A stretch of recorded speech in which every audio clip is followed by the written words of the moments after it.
right, are we going? Are we streaming? We are live. All right. Let's make sure. All right, it looks pretty good. Let's pop this out. Make sure all my settings are right. All right, we seem to be good. Hello, everyone, and welcome to the live question and answer stream, take 2 on the vampire theme. Last week, my internet just completely crashed the entire house. We couldn't even get Fire Sticks to work. It was weird, and no reason for it. Couldn't figure it out, but hopefully this time that won't happen. It kind of turned out for the better because I was able to go back and reorganize my notes and try and do it properly this time because my notes were a little messy last week. Anyway, a few other updates. I have a new webcam. Since I'm going to be doing these, just my face videos, I figured I shouldn't look so grainy and shitty. So, new webcam. I have a mic stand now, which is slightly broken because it's used. I'm going to have to figure out a way to make it stay standing, but for now, I'm just holding it. And I've reorganized my room a little bit to try and make it look a little more professional. You can see right now all I have is a damaged wall where a shelf used to be and a poster from my book. But we'll make it look better next time. So anyway, question and answer session is a way for y'all to ask me whatever you want. I'm doing themes on each episode just so I have something to talk about, in between questions. But you can ask anything. You don't have to do it on the theme. And this week is the vampire again. I'm going to start over from the beginning, start fresh, and talk about vampires because last week's episode crashed in the middle. So welcome, and let's get started. So we're talking about vampires and where their myths came from and why they're so popular today. Going back as far as we can tell, vampires really had their origins in misunderstandings of medical science and death. Because, back in the day, people really didn't know how death and decomposition worked, especially in Europe. There are a lot of similar themed vampire myths in Europe. They're similar creatures exist almost the world over in almost every country. But there's a lot of incidents in Europe of people actually thinking there were vampires. Recorded incidents in police records of people digging up bodies and staking them for being vampires. The first time the word vampire is recorded was about 1,000 years ago in a manuscript written by a monk who was translating some works for a prince who he referred to as a wicked vampire. No idea if he meant it for real or if it was some kind of insult, but that's kind of as far back as we can trace where the word itself came from. Corpses, back in those days, the way that they buried them, the way that they treated them, they would do things that people didn't understand because as the body decomposes, gases start to build up and that expands the body and makes it do things. Gas will actually expel through your throat, which could activate your vocal cords and make it sound like you are talking or breathing. It can make blood come out of your mouth or make your features look flushed and more alive. It can make your chest move. So to these people, it looked as if these corpses were moving and living and speaking. And so these superstitions would rise up where, say, someone dies and then a couple other people happen to die too. Then suddenly it'll be, oh, this must be a vampire came back and killed these other people. When in reality, it was probably a lot of coincidence and misunderstanding of science. And there were multiple incidences of people, not like the witch hunts where people were killed for being vampires, but they were like dug up and accused of being vampires. There was an incident in Rhode Island in the 1900s where 3 women died of tuberculosis. They were in the same family, and the deaths were considered suspicious because they all happened all at once, and they were dug up, and the daughter was confirmed as a vampire. They just died of tuberculosis. But even up into the 1900s, people really didn't always understand death and were suspicious about the manners of some people's deaths. Let's check questions. Are you a fan of Vampire the Masquerade, and am I looking forward to Bloodlines 2 in 2020? I get this question every time I talk about vampires. I got it last week, and I got it in the Castlevania stream last night.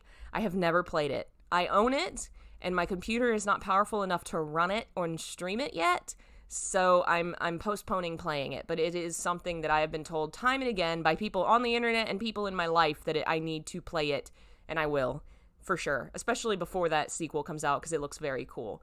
Let's see here. What is your favorite vampire movie? I really like Dracula Untold, which came out a little while ago, a couple years probably. I honestly felt like it was a really cool interpretation of the mythos, even though it didn't do well. I think because it kind of wavered between, it wasn't really a horror movie, but it wasn't really a romance movie. Like, the love interest part of it was very strong, and there wasn't like a lot of blood, gore, horror aspect.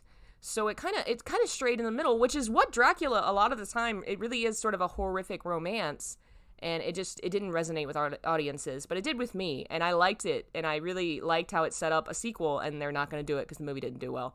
And I like the guy. He was Bard in The Hobbit.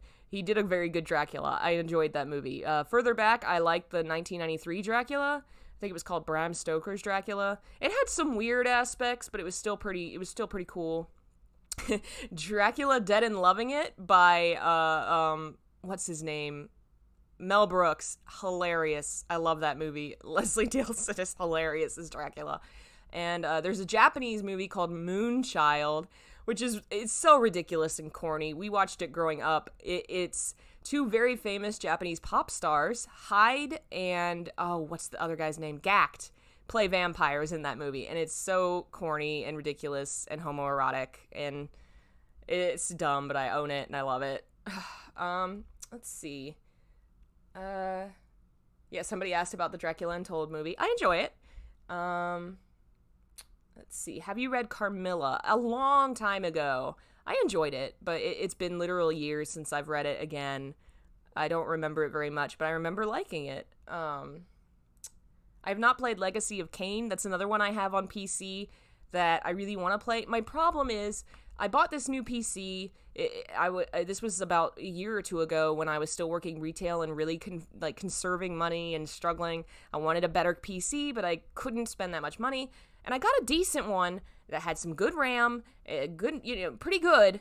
The memory card is garbage. It crashes with everything. If I play anything more than like Undertale or something 2D like that, it crashes. So I haven't been able to play Legacy of Kain. I haven't been able to play like any of my games, which is really frustrating. But I'm saving up to get a better one, so eventually I will play it. All right, let's see here. Opinion on Dusk Till Dawn. I don't know what that... It's vaguely familiar, but I don't think I have seen that. Okay, so let's get back to talking about stuff, because somebody asked about the transition of vampires from monsters to romance, and we're going to talk about that. It kind of started in England, in Europe, but especially England, with the Victorian and the Romantic periods of literature. You see this transition of the monster in general to more of a romantic figure, especially because of, really it started with the Paradise Lost was very popular, and the portrayal of Lucifer, the fallen angel, as something romantic and tragic really resonated with a lot of people, and that became an inspiration from that point for a lot of literature. And you can trace vampire literature back to that story and how it inspired a lot of artists who came later. You kind of start to see stories like Christabel, which is a poem by Samuel Taylor Coleridge, as the story of a woman who comes to this castle and stays there, and as she stays there, this creature, this other woman that lives in the castle, comes and preys on her every night. The poem doesn't elaborate on what the woman's doing to her, but it drains her life, and it's kind of seen as a proto-vampire story, even though it doesn't have a lot of the tropes that come later. Around this time, horror starts to really come in vogue. It becomes something, a way to explore the forbidden and the unknown, sort of the same way that it is today. It was a time of upheaval. The what's the word? Industrial Revolution is starting around this time. A lot of political changes are starting. The French Revolution is happening. The American Revolution happens. The Haitian Revolution. So much of the world is changing. And England is at the center of a lot of these changes. And people in England, writers and creators, are seeing these changes the world over and saying, why can't we have these changes? Let's abolish slavery. Let's let women vote. Let's do all this. And that was starting to really rise in the Romantic period, when people were looking at the world and saying, why can't it be a better place? And the literature and the poetry became very hopeful. They wanted change. They wanted to imagine a better world. And in part, they went back and looked at more older literature as something romantic, like the tales of knights and chivalry. They wanted to create this beautiful world where people did what was right and fought for the good of the people. And also kind of idealizing that time before the Industrial Revolution, because they were losing so much of the nature and the world around them. They were trying to get that back. So what does that have to do with vampires? Well, vampires were becoming very popular in literature. Varney the Vampire was a serial published over a course of like 2 years that became so popular. It's the story of a man named Varney who's a vampire, and he becomes involved in this rich family's, this noble family's life, and he kind of brings them to ruin. But the whole time he's really struggling with wanting to do what's right and yet falling short. He's trying to fight his nature, but he can't succeed, and in the end he throws himself in a volcano. And this is kind of the first major story about a vampire that's conflicted and wants to do good and is more than just a monster. He's not quite what we see today yet of the noble Dracula type. He is a person that preys on the nobility, but we're getting there.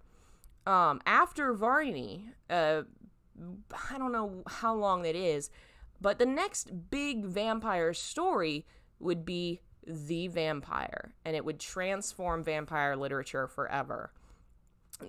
The vampire is born in a house with 4 major writers of the time. These were the most famous people creatively and socially, because they were involved in a lot of scandal.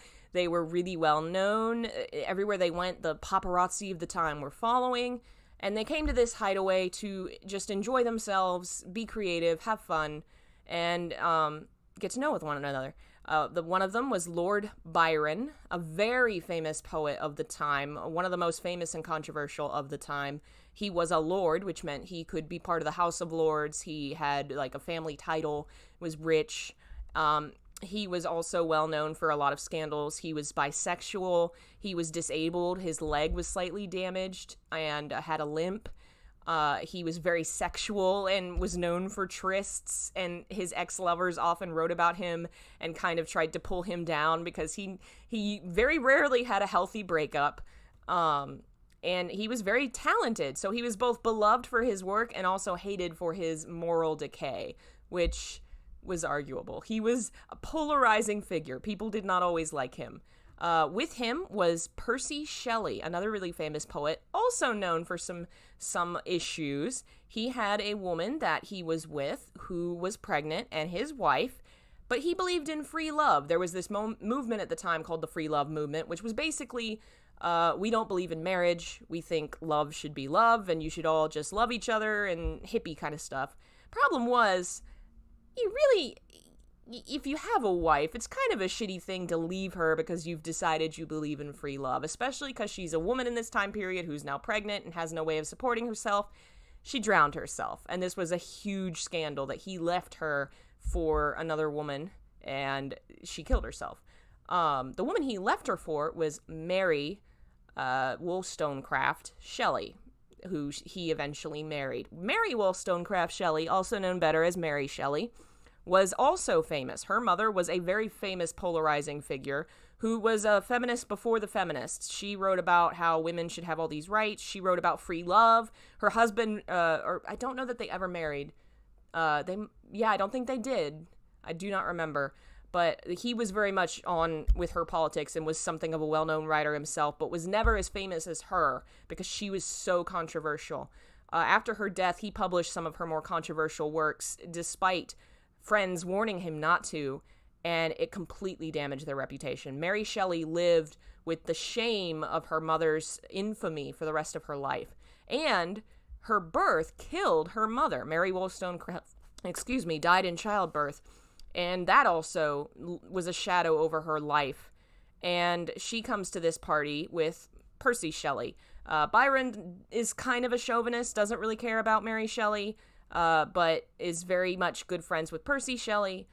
Percy loved Mary to pieces and was definitely, maybe not the perfect husband, but respected her creativity. Another figure was John Polidori, who was Byron's doctor and styled himself as a writer, but wasn't really there as an equal to the rest. And he hated Byron. He saw Byron as a monster, basically. He was so self-centered, and, Byron and Polidori would walk into parties, and Byron would be introduced, and no one would talk to Polidori. He considered himself like a object caught in the gravity of a star, completely outshone by Byron. Those were the major players at this party, and they stayed there for like a week or so, and storms came in, so they couldn't go out and do anything, couldn't party, and they are trapped inside, so they start reading horror stories. The one that is the most famous in the myth of this party was the one with the albatross around your neck. Lord, what is that poem? But it's a very famous poem about a man that gets trapped out at sea, and he shoots an albatross for no reason. It's an innocent creature, and he's cursed because of this, and all his crewmates die. He's trapped at sea. It's a really horrific poem, and it actually has, Percy Shelley has a panic attack because of it, and Polidori has to take care of him. So after this poem is read aloud at this party, Byron says, well, hey, why don't we write our own horror stories and make a contest of it? And so they do. Percy Shelley doesn't seem to have contributed anything that we can tell. Byron attempts something. He writes a story called The Gower, which is kind of a little bit of a vampiric tale, but he doesn't finish it. He really doesn't get interested in the contest. Polidori writes The Vampire, with a Y, not an I, and it is, I believe, the only work he ever finished and published. It was accidentally published, well, accidentally as far as we know, under Byron's name. It became known as something controversially as people thought he wrote it. The Vampire is the story of a noble man who is a monster. And if you connect the dots, he invents this Lord Ruthven, who is a vampire, entirely based on Byron. It's Byron's personality, it's Byron's figure, it's his entire, motif all up in this character, including his sort of literary techniques of the Byronic hero who's tragically flawed, and it becomes well known for, being kind of a hinted, veiled insult at Byron, and Byron just didn't care, and the book didn't do well, and 2 years later, poor Polidori killed himself. The other book that was written at that party, which doesn't as much have to do with vampires, but is interesting, is Frankenstein by Mary Shelley. Two of the most important and defining aspects of literature and sci-fi today were written at the same event. Because while The Vampire didn't do well in its time, it definitely influenced later stories. It was the first incident we have of the noble vampire that we imagine today. The Dracula figure has its roots in this story. All right, we'll take a pause and check the comments here. Yes, Interview with the Vampire is pretty great. It's such a weird casting, that movie, but it works so well. It's such a ridiculous movie and such a ridiculous book, but definitely very important in modern vampire stories. Let's see here. Have I played Prince of Persia from the PS2? I haven't. I never had those games. And I don't know. I guess I just kind of missed that boat. I've never picked them up. But maybe one day. I don't know. Let's see.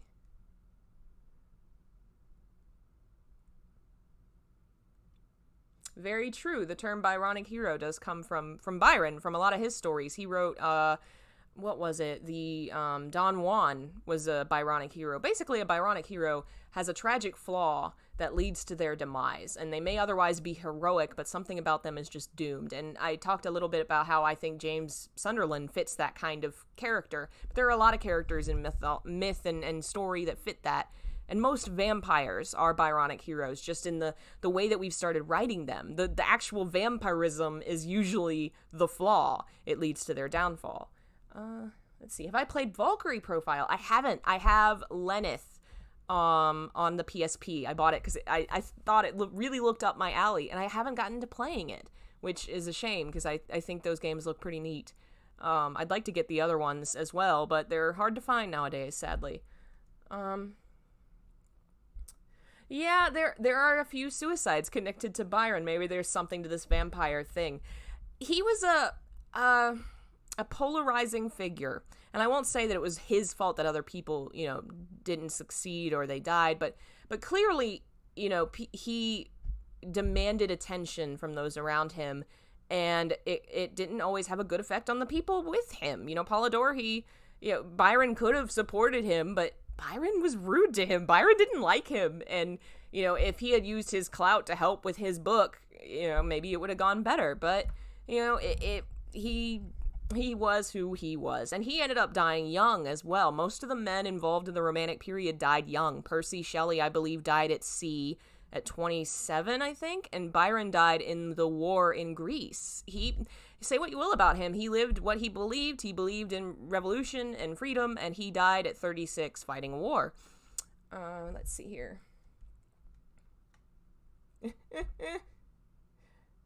All right, we'll keep going. Where was I? The vampire.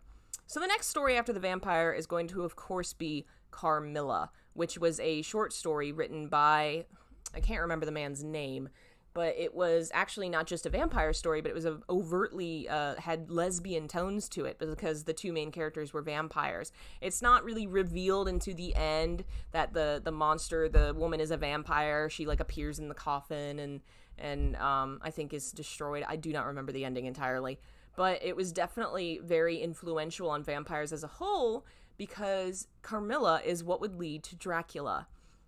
Bram Stoker, the author of Dracula, was a young man born in Dublin, and interestingly enough, Carmilla was written by a Dublin author, and he found it, I guess, because it was popular in the area at the time. A Dublin Sun wrote this popular story, and he read it and decided, I love this. I want to write my own vampire story. And there's some cool things there. Vampires, as we know them today, are so heavily influenced by Dracula, and Dracula is so heavily influenced by Carmilla, and Carmilla and Dracula are both written by Irish writers. And so it's cool to think that there's a very easy way to sort of go back and say, okay, Dracula is Transylvanian, sure, but the mythos is very Irish too. The Irish have a lot of different creatures that sort of fit the vampire mythos. One of them is a creature literally born from the ghost of a person that died of starvation, because of course Ireland had the famine and the potato famine, and so if a person died of starvation, the grass they were on would be cursed, and if you touched or ate that grass, then you would be cursed with this hunger that never ended. So the idea of vampires as these creatures that cannot stop, the hunger, I think kind of traces back to that Irish root. Bram took a good decade, I believe, to write his story. He wanted it to be real. He wanted to have its roots in reality, and so he was at a talk or some kind of lecture where he listened to someone talk about Vlad Tepes from Transylvania, who would be called Dracula because he was the son of the dragon, son of Dracul, a tyrant or a hero, depending on who you talk to. And he became very, very intrigued and started speaking to this guy about him and began researching him. And that's what led to what he would create in the figure of Dracula. And of course, Dracula is also heavily influenced by the vampire, where he is a noble rather than, just a peasant figure like Varney. Dracula was very popular before it was even published. It was a stage play. It was a couple different musicals. It quickly became movies because that was sort of the time that movies were beginning to come out. Nosferatu, the famous vampire movie, was originally just going to be Dracula. And then the guy realized he didn't have permission to do this, so he had to change a few things and make it a different story. He was still sued. And the Dracula, Bram Stoker's widow, won. And he was supposed to destroy his film, and luckily he didn't, and it got away and it got to America and got famous. And so even though it was definitely he was definitely stealing without giving credit, it led to all the Dracula movies that came later, and I mean, there have been so many, and they're all very heavily influenced by the novel, but also more by the films of the time. Bram himself died. I don't remember what age he was, but he died. The death record says he died of exhaustion. He died a few years after a very close friend of his died, and it's kind of, we're not really sure, what was really going on there, but he did leave a legacy. Let me see here where I put it. Did I put it over here? I gotta find it somewhere. There it is.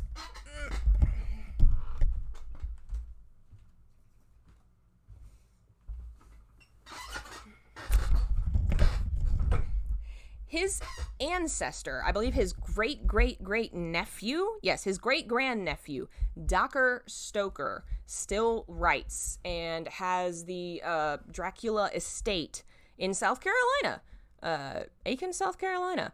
And there's been 3 or 4 books written by his ancestor that tie into the Dracula story, which is very cool to me. But yeah, Dracula was so popular in its time and immediately successful, kind of like sort of like the Jurassic Park book, which was immediately turned into a movie. Like, it hadn't even been published before they were like, this is going to be great. And they started the movie. Dracula was just right away very big. Let's see. I don't know that it was alcohol poisoning. It kind of might have been depression. That he died from, because he had this very close friend that died a few years before, and he did also, I think, possibly might have worked himself to the bone. We're really not sure, but he does have this legacy that's still connected to his family, which is very cool. So we have vampire movies coming out, and Dracula is still kind of the big thing, but vampires haven't exactly sort of transitioned outside of that. They're kind of getting there, but most of the vampire stories that are popular there are Dracula, versions of Dracula. There was the one, I believe Christopher Lee was Dracula in the 70s, and before that was the most famous Dracula. I cannot remember the actor's name, but I mean, Dracula was his thing. Let me look up his name, because that's ridiculous that I don't remember this guy's name. I have it right here, don't I? Is this my notes on him? Bela Lugosi, of course. It was huge. Both his movie for Dracula and the Frankenstein movie came out in the Depression. And there was, I think, this rise of interest in something monstrous and horrific because their lives were horrific. And a lot of the time you see a rise in horror stories during times when things are really tough, like it's a stress reliever. And sadly, he kind of never really recovered from Dracula. It was what he was known for, what he was attached to. He was deeply attached to it. He was buried in the cloak that he wore for Dracula, and I believe he died of an overdose, I think. Fame got to him, unfortunately. And then, of course, there was Christopher Lee. That was 1958. That's what it was. And it was a very sexual, for the time, very sexual Dracula. There was kissing and biting on screen. Oh my. Like, sex was always very much a part of Dracula and all the way to the book, but it was, different versions over time, kind of, the movies didn't always play into it. I think Nosferatu did. I'm pretty sure that Nosferatu is killed because the woman stays with him in the bedroom, like the Mina figure stays with him all night and tricks him into being awake during the daytime by sleeping with him all night. So what happens to bring us into the modern day? Well, really, the big thing was Anne Rice in the early 90s or 80s. I'm not sure when it was published, but Interview with a Vampire hit the world by storm. And once again, while I don't believe Lestat was a noble, I don't remember if he was or not. It's the same type of Byronic figure, going back really to Dracula and to Lord Byron, this tormented sexual figure that's very noble and good looking and has this, he wants to do good, but he's always falling short. People were captivated by it. And of course it was made into a movie, and then they made a sequel to that movie that sucked.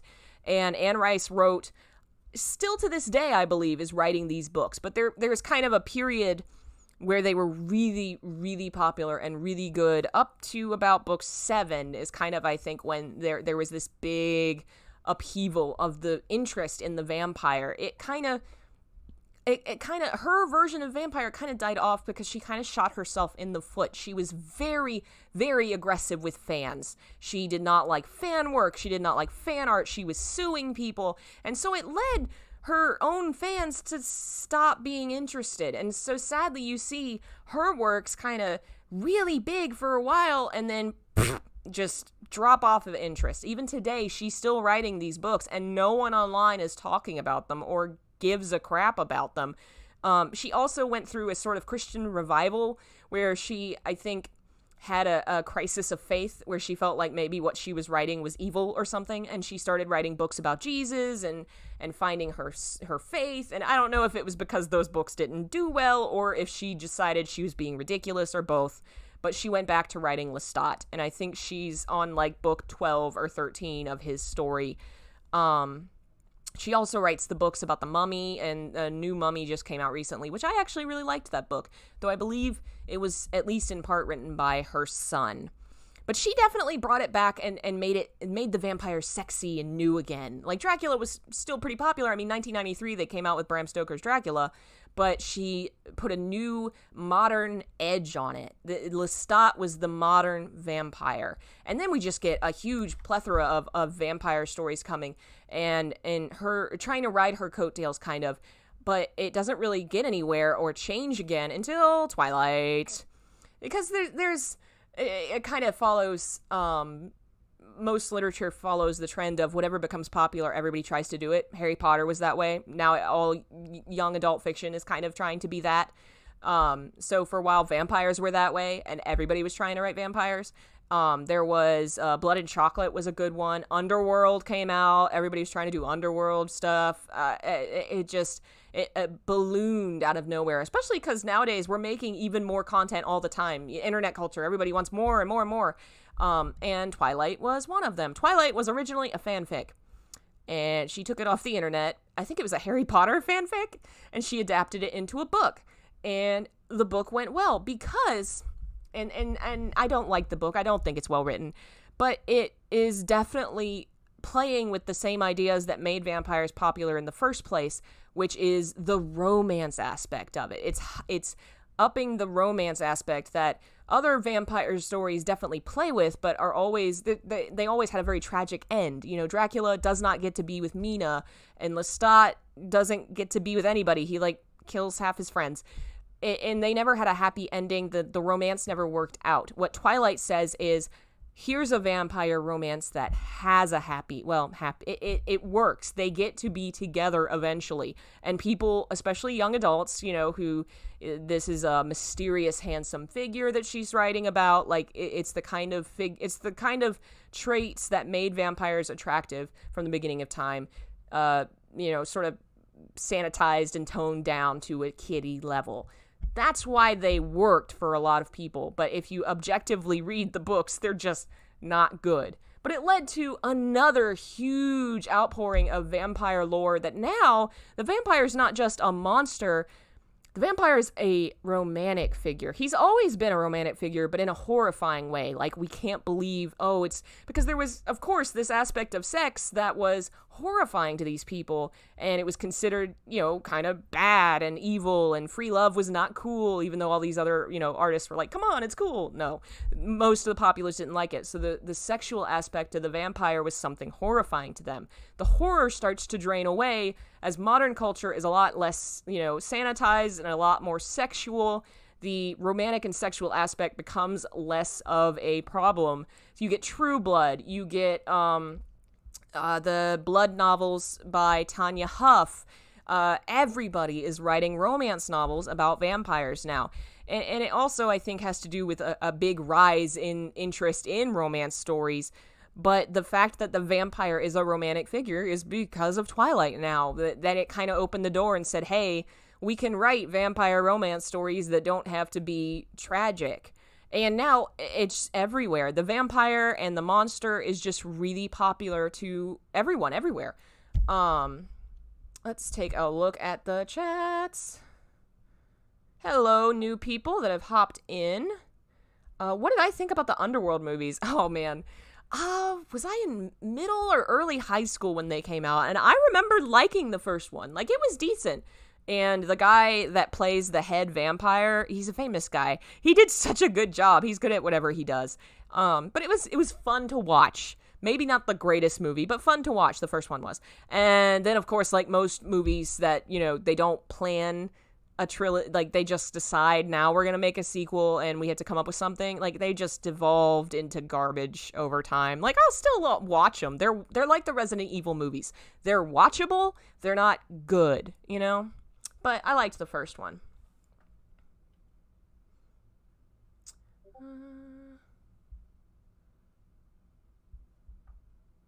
Where did the vampire versus werewolf trope come from and why? I think in part, you see a lot of sort of the vampire versus so-and-so, monster versus so-and-so. I think cinema did a lot of the sort of pair-offs like that. I can't think of any specific movies, but I know there were movies like this monster versus that monster. And if you think about it, the wolf is usually associated as being a monster that belongs to Dracula. Like Dracula's castle was surrounded by wolves. There's a short story Bram Stoker wrote that got cut out of the novel where Jonathan was going to the castle, attacked by wolves, and he saves him from wolves. So maybe the idea of a human that can turn into a werewolf and isn't under his control kind of opposes them. I think at this point it is just like they aesthetically are different creatures. The vampire is sort of a refined figure. It's a figure of sexuality, but of something controlled. And then the werewolf is bestial and uncontrolled. So thematically, they have a lot of things in opposition.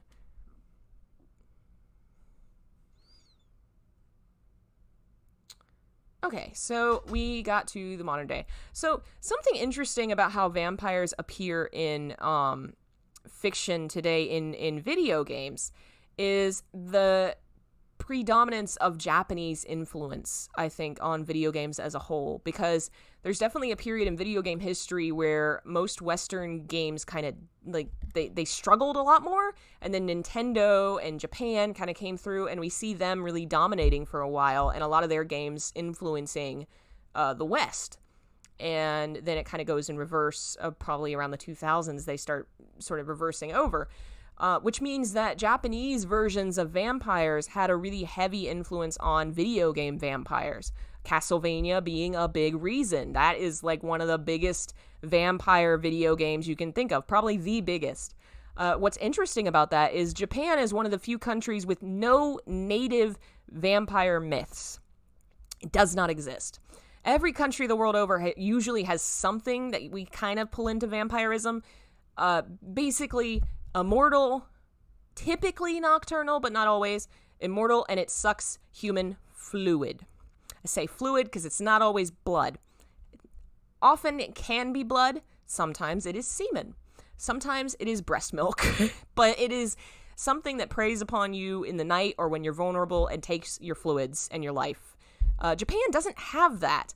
The fox spirits that kind of prey on people sexually are very similar in theme, but they are sex demons. They feed off of people's sexuality and not their fluids. So it's not quite the same. So when the West kind of pulled over and became involved in Japan and brought their stories and storytelling, they brought vampires with them, which is why you see the vampire myths in Japan are so Western. You think about Vampire Hunter D is a very Western story. He is the kind of related to Dracula, and it has a lot of Western symbolism and imagery in its castles, and it's very European. Castlevania is set in Europe and is about Dracula. It's very, very Western. And so these Vampire Hunter D and Castlevania being the biggest influences are what influence video game vampires. And to this day, it's this interesting sort of filter where American stories influence Japanese vampires, and then Japanese vampires influence video game vampires. It's very interesting to see that transition. Yes, there are breast milk vampires. I believe Vietnam has the, I don't know how to say the word. Let's see here. let's go through some interesting vampires here. Okay, let's see here. The Draugr, which is Iceland's vampire, usually associated with ice. I think it's kind of similar to the creatures that appear in Game of Thrones. Greece had the Empusa and the Lamia, which also kind of related to snakes and sex. Typically, sexuality is part of the vampire, but more importantly is the drinking of a liquid.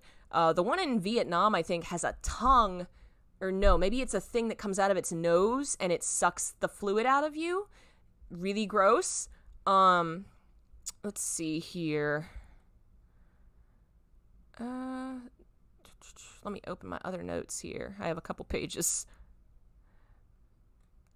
I have a lot of notes on the vampire from Ireland because I was tying it into the history there. Oh, here we have the Alp, which is a German-Austrian figure that is a bloodthirsty dwarf. Basically a short vampire that lived underground and would come out and drink your blood. Sometimes they were ghosts, sometimes they were undead creatures. Like in Ireland, sometimes the eternally hungry figure was a ghost of something that had passed on. The oldest idea of the vampire actually comes from Assyria, which was the Lilith or the Lilu, which was kind of a lot of different things. It was a creature that cursed women who were pregnant. It was an incubus or a succubus that went into your dreams and would feed on you sexually, but it was also something that would feed on your liquid, your fluid. So the figure of the Lilu or the Lilith, depending on whether it was male or female, is kind of the first version of the vampire. Another word for it was the Ikimu. The Hebrews, about that time period, had the Dybbuk, which was a vampire-type demon, and they fed on spiritual energy. So sometimes it was fluid, but it ultimately it was life force, either through your fluid or through your soul. The Aswang, that's the one that drinks blood through its hollow tongue like a straw in a soda can. I love it. And that one's from the Philippines.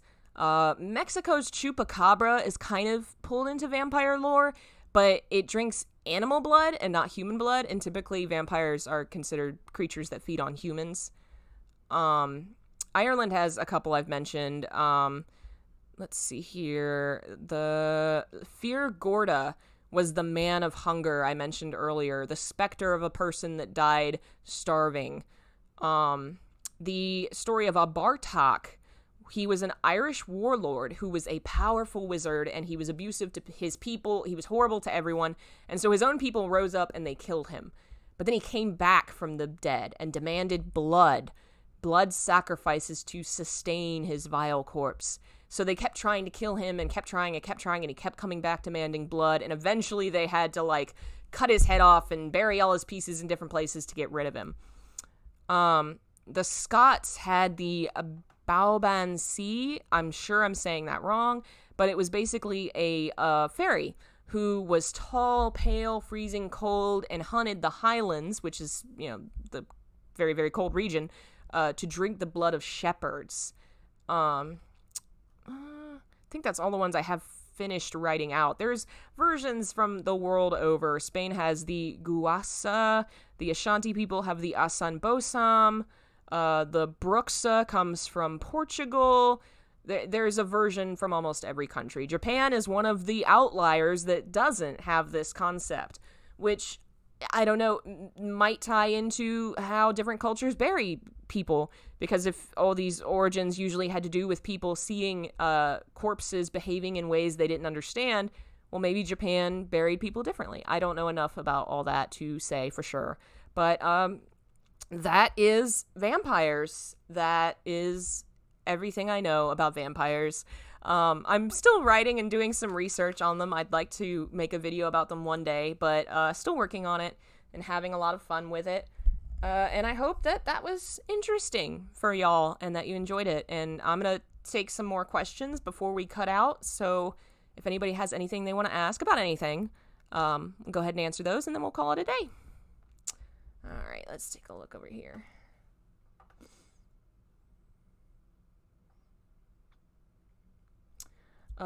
You think the Aztecs had a god similar to a modern vampire? Very possible. The Aztecs had a lot of demons and gods that had a lot to do with blood and blood sacrifice.